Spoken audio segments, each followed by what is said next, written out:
O guardians of the watchtower of the east, I, Ishtar, high priestess and witch, do summon and stir thee. I command thy presence at this our meeting, to guard over our circle and to witness our rites. Witchcraft is the fastest growing offshoot of paganism and neo-paganism today. Hundreds of thousands of children and teenagers are joining its ranks according to reports from an ever-increasing number of pagan websites. The Pagan Federation of England claims their mailbags swell by the thousands from charmed teenagers every time a particularly exciting episode of Buffy the Vampire Slayer airs on TV, or an enticing article on witchcraft appears in a popular teen magazine. Witchcraft, or Wicca as it is known, believes in revering the mother goddess, the global environment, feminist practices, and nature. The holy reed or rule, do what you want as long as it harms no one, is Wicca's most appealing draw, encouraging its adherents to indulge in self-gratification and self-centeredness, while allowing morals to shift at will.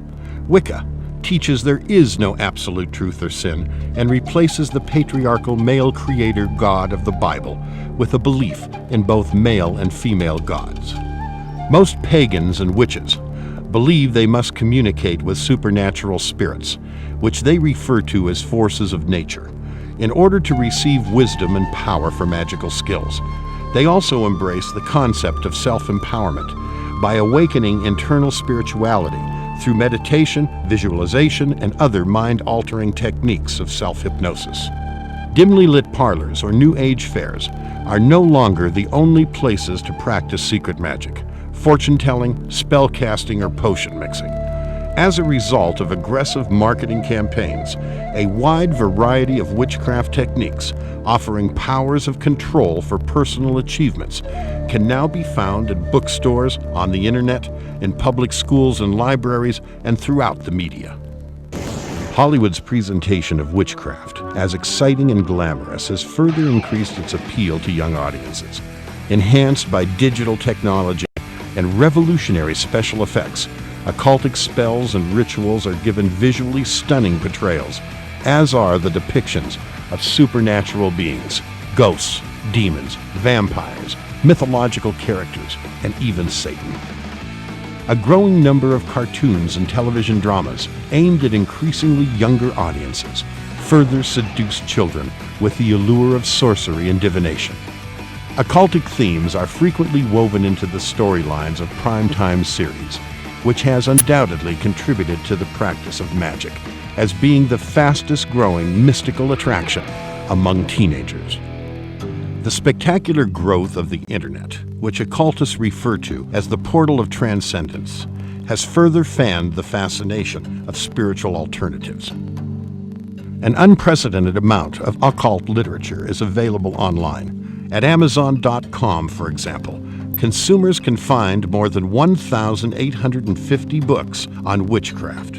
And in addition, hundreds of websites are dedicated to marketing witchcraft specifically to children. Pagans and witches worldwide can now communicate and perform ritual magic online through an ever-expanding number of highly networked, occult-oriented chat rooms.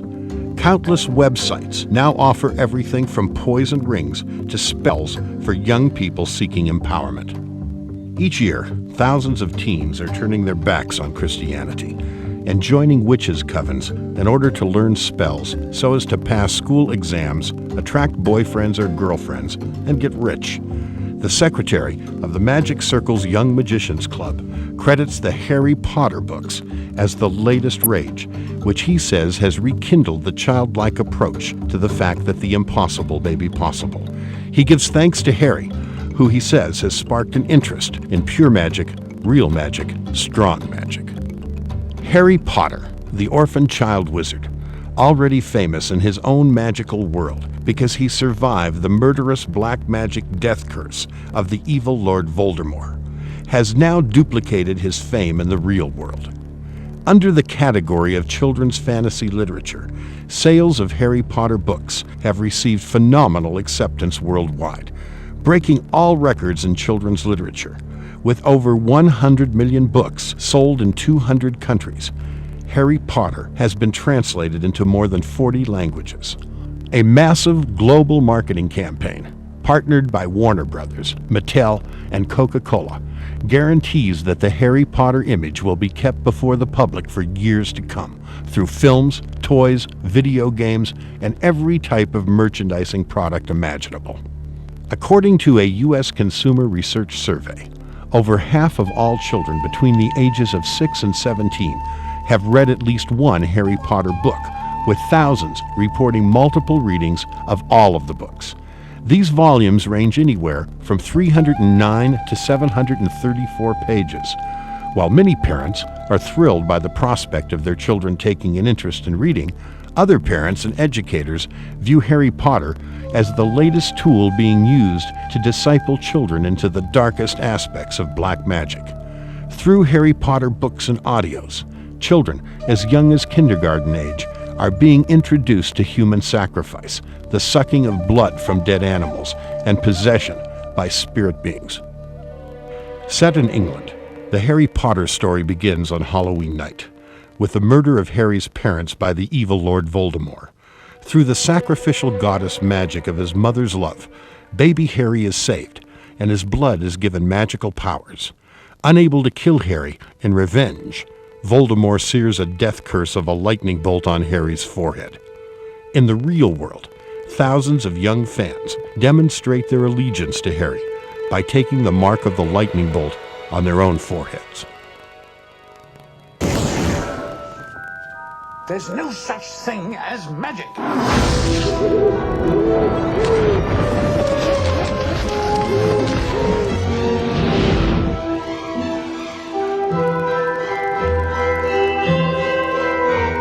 Dear Mr. Potter, you have been accepted to Hogwarts School of Witchcraft and Wizardry. Harry is magically selected to attend the 1,000-year-old Hogwarts School of Witchcraft and Wizardry. Both Voldemort and Harry's parents attended the prestigious boarding school before him. All of Hogwarts' teachers are practicing occultists and instruct their students in the proper use of magic tools, spells, and rituals. Headmaster Albus Dumbledore owns a phoenix, the powerful mythological bird, the symbol of resurrection. The magical wands of both Harry and Voldemort share the same power, which is a tail feather from Dumbledore's phoenix. Therefore, in the world of Harry Potter, the power source of Harry's so-called good magic and Voldemort's evil magic is one and the same. The question is, should parents be concerned that the alluring power behind witchcraft is being made to look innocent and is being targeted towards their children through the Harry Potter phenomenon?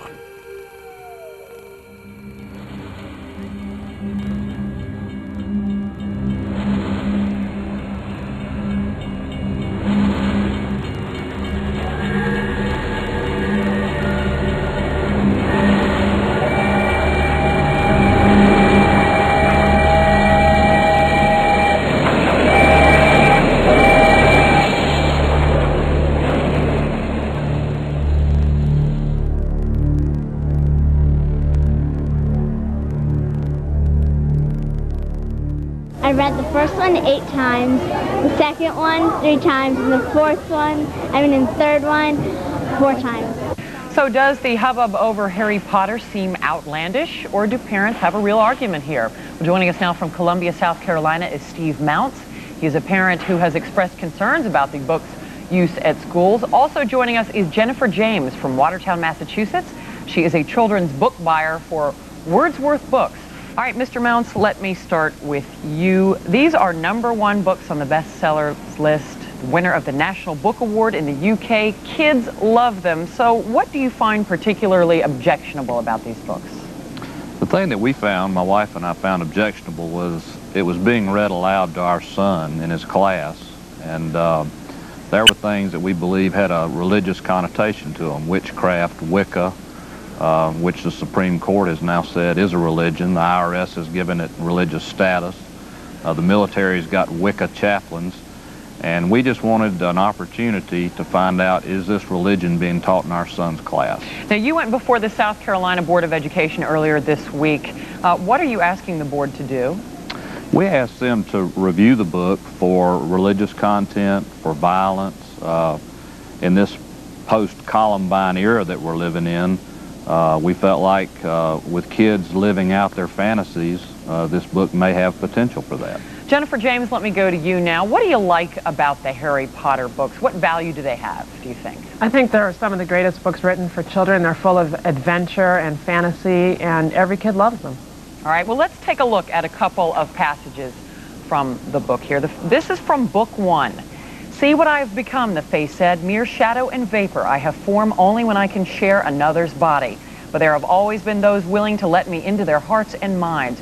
Unicorn blood has strengthened me these past weeks. Yikes, unicorn blood? Jennifer, you hear that and you think, well, maybe Mr. Mounts has a point here. I think it's just fantasy. It's a book, it's not reality, and I think children can make the difference. They can draw the line. Well, Steve, that's a good point. Don't you think that 4th and 5th graders are smart enough to be able to distinguish? Don't you think your son knows the difference between fantasy and reality? He'd probably have a hard time finding a unicorn in South Carolina, but most of the time when we have police reports of the occult or witchcraft, it always involves an animal sacrifice. So if they can't find a unicorn, they're perfectly willing to take a dog, a cat, a goat, or anything else they can get their hands on.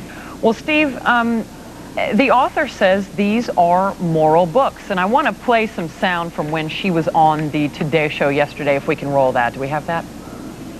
I made a very conscious decision right at the beginning that I was writing about someone evil, and I wasn't going to tell a lie. I wasn't going to pretend that an evil person is a cardboard cutout and no one really gets hurt. Okay, if you're writing about evil, I think you genuinely have a responsibility to show what that means. And that's why I'm writing them the way I'm writing them. I think they're I think they're very moral books. Steve Mounts, there seems to be some merit in what she just said. How can you argue with that? I think the merit in what she said was they are evil books. I think parents can make a decision on whether they want their children to read these books. She was, by the way, responding to a quote that my wife had given before the school board about the books being violent, and I applaud her for saying they were violent. So apparently there's no disagreement on that. Jennifer James, you are a children's book buyer at the bookstore. Are you finding this to be a real phenomenon at your store, these books? Yes, we've never seen anything like it. It's unbelievable, and we're all very happy. Right. Well, what makes you happiest about it? Is it the sales, or is it the fact that kids are really loving to read now? The children run into the store, want to buy the book, and sit down and start reading it before they leave the store. Mm.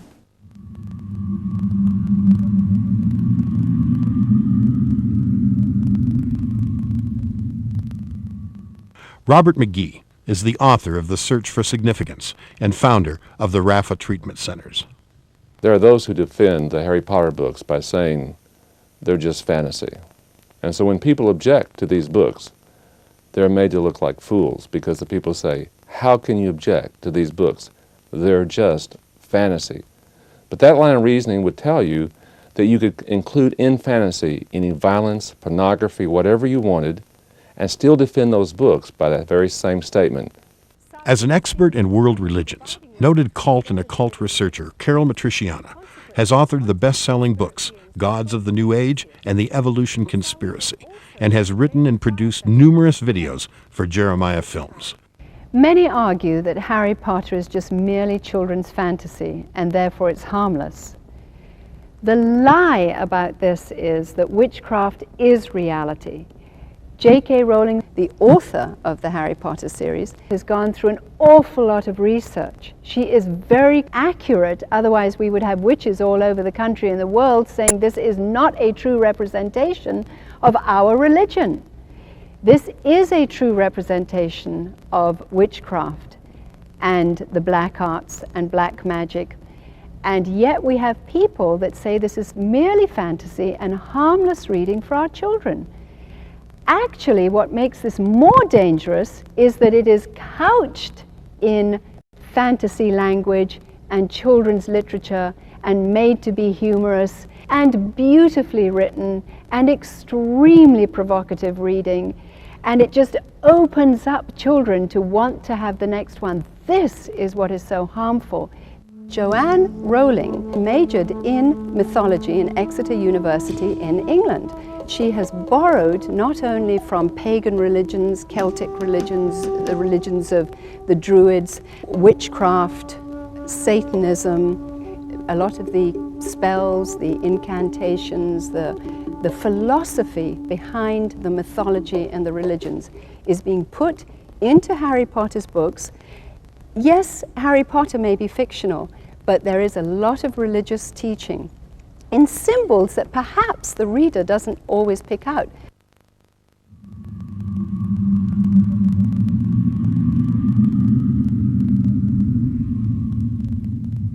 The actual word Potter, if you ask a pagan, a witch, any knowledgeable expert in the occult or hidden arts, the potter is the female goddess, the goddess of Babylon, who is considered the potter who created human beings from clay.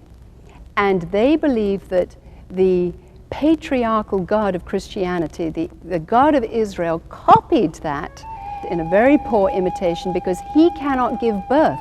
Now listen to how important that is to understand. The feminine-oriented cult of witchcraft sees the woman and her process of birth as fundamental in the new life, the transformation, the alchemy, the changing of the inner man to higher consciousness, which is what Harry Potter is all about. In fact, that's what the first book is called, The Sorcerer's Stone, the alchemy of being transformed and changed through the inner man to become a new creature, which is again an upside down reversal of what a Christian believes, that when they come into understanding a relationship, a personal relationship with Christ, they are transformed and take on the mind of Christ.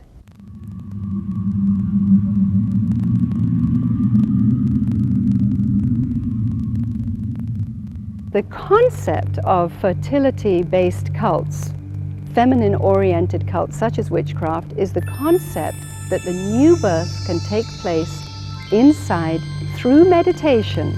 You have inner transformation, inner wisdom, inner knowledge. And all this is done through concentration, visualization, all through Harry's books.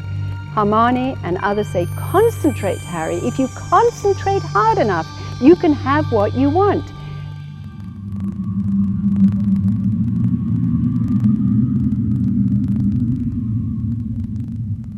One of the arguments is that Harry Potter's series does not actually teach witchcraft, that it is not teaching the concepts of Mother Goddess and her consort, the Horned God, which is essential to the fertility cults or the fertility-oriented witchcraft religion. And yes, there are the concepts of Mother Goddess being taught, because Harry's mother gave her life for Harry. The sacrificial death that she gave through love is a symbolism of goddess worship. It's an inversion, if you will, of God the Father, whose Son gave his life in love for his people.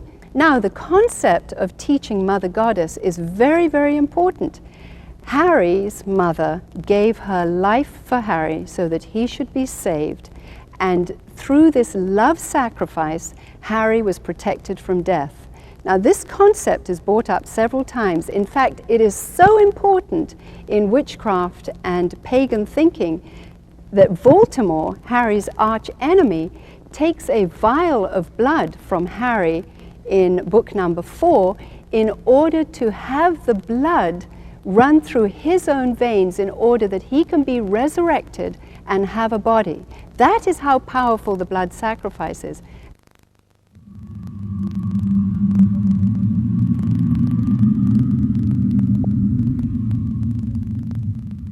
Another scary aspect of black magic is shape changing. The concept of being able to become an animal, change into an animal.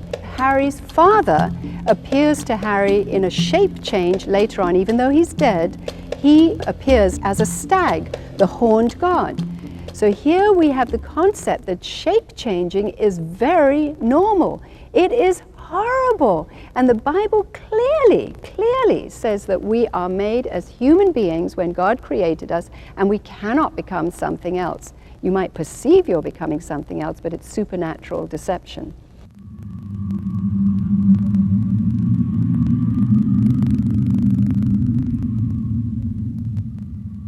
The evil Lord Voldemort also went to Hogwarts School of Witchcraft and Wizardry with Harry's parents.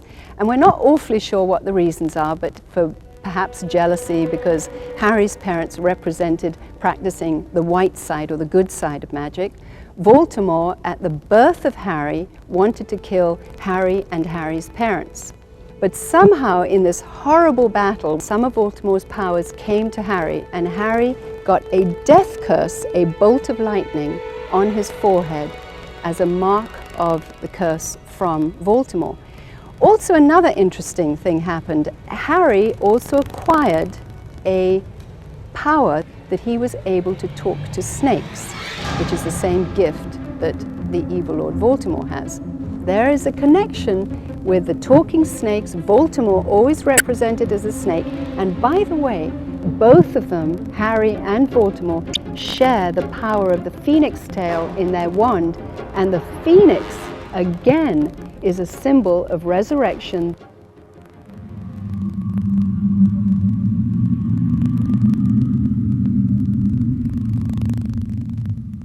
Witchcraft is a religion. It gets tax-exempt status.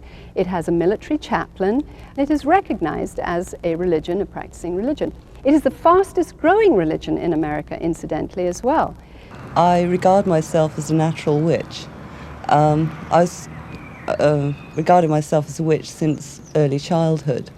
I was brought up in a very isolated part of the country, on the Welsh border, which has a long tradition of magic and Welsh sorcerers. Since I have been practicing the craft, there has been a great revival. There are probably now as many people practicing witchcraft as there are Christians. It's almost as if there's a kind of grassroots feeling back towards paganism. We live in a kind of post-Christian era almost, and that people are moving towards a kind of neo-paganism, I suppose. Witchcraft is the religion of the countryside. It's the religion of very old forms of knowledge. And paganism is a religion which is a very old form of knowledge too. But paganism covers more than witchcraft covers. Witchcraft is, if you like, a division of paganism. Well, witchcraft is basically a nature religion. We worship the gods of the woods and the fields. Those who practice witchcraft choose to believe there is no Satan and therefore no evil spirits. Yet they report experiencing spiritual powers from which they receive their power. Refusing to label these powers evil, they choose to believe their origin is either from nature or natural from within, but neutral. When I was a child, I was very aware of nature spirits, those which are called diva or local gods. We learn as practicing witches to tap into forces of nature and to actually, if you like, send out a spell or an invocation in a very powerful way.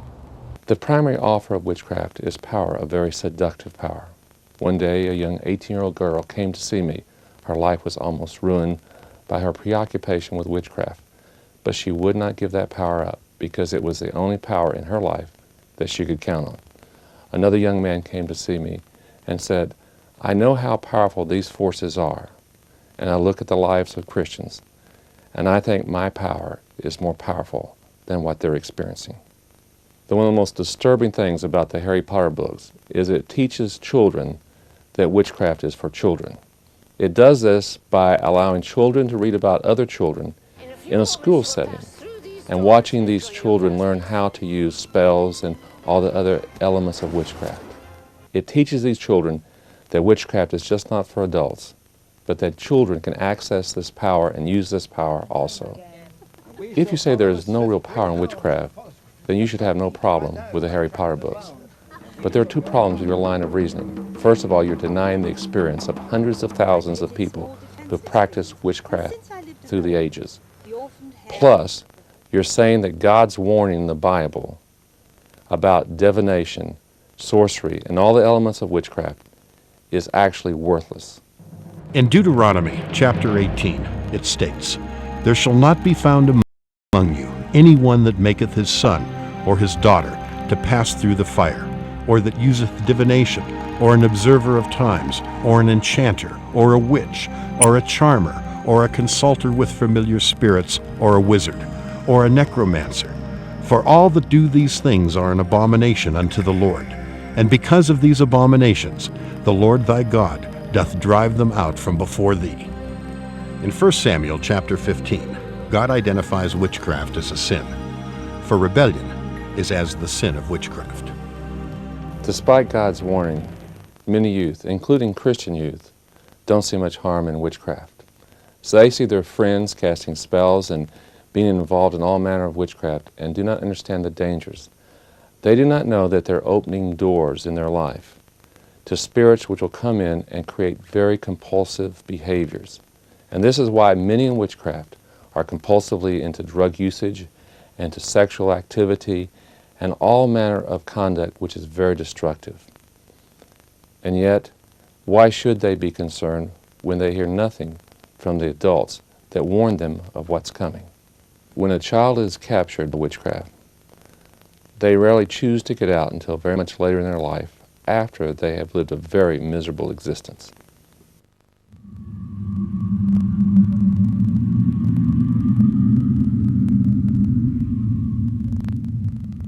The giant introduces Harry to the paraphernalia of witchcraft that Harry is going to now use in his boarding school, Hogwarts. And this is done in Diagon Alley, which is a sort of spiritual, occult supermarket, flea market, if you will, a street filled with shops of cauldrons, owls, robes, wands, all the paraphernalia that is used today by witches in their rituals and ceremonies and spells today. So the reader is vicariously introduced to the tools of the trade that form the basis of the religion of witchcraft.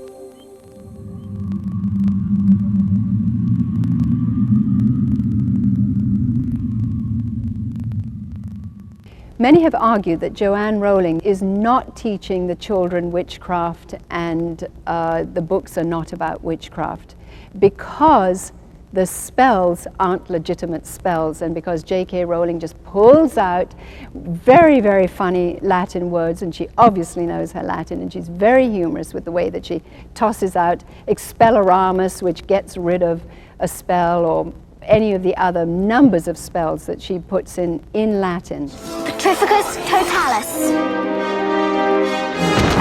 The principle is that if you learn certain words, you can have power. And the books, the Harry Potter series, are connected to websites that get you into arenas where there are experts at teaching you the spells, the legitimate spells. What the reader is being introduced into in Harry is that there is legitimacy in rituals and spells, which are a sort of another word, let's say, of repetitive prayers, as Jesus said in Matthew, that don't be like the Gentiles and the pagans that just repeat their prayers for what they want. Queen of heaven, Queen of hell, horned hunter of the night, lend your power unto our spell, and work our will by magic right. This is what spells are, repetitive prayer, which sort of induces a self-hypnosis that gives you the idea that your inner potential power, your psychic abilities, can bring about what you are visualizing in your head.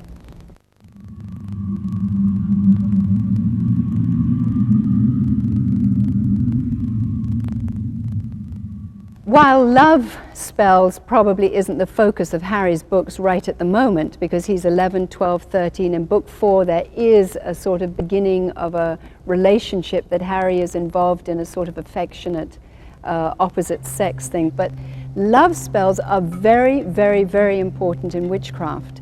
In fact, because it is a fertility cult, the concept, the focus in on sex and cosmic union for power is one of the important aspects of witchcraft.